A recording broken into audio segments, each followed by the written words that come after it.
বানে সংহাৰী ৰূপ লৈছে চুবুৰীয়া দেশ পাকিস্তানত।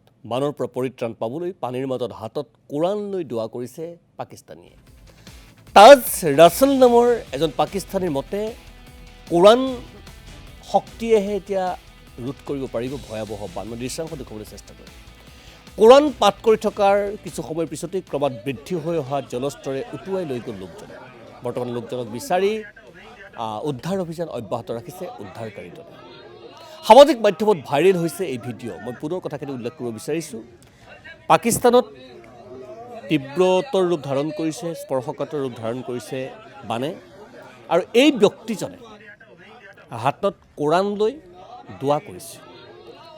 ব্যক্তিজনৰ মতে কোৰাণৰ শক্তিয়েহে এতিয়া প্ৰাকৃতিক দুৰ্যোগৰ পৰা পাকিস্তানক ৰক্ষা কৰিব পাৰিব। কিন্তু বাস্তৱৰ পৰা শিক্ষা নোলোৱা এই ব্যক্তিজনক বুজাই কোনে। কিছু সময়ৰ পিছতেই ফেনে ফুটুকাৰে পানী বাঢ়ি আহিল আৰু ব্যক্তিজনক উটাই লৈ গুচি গ'ল। এই পৰ্যন্ত ব্যক্তিজন সন্ধানহীন।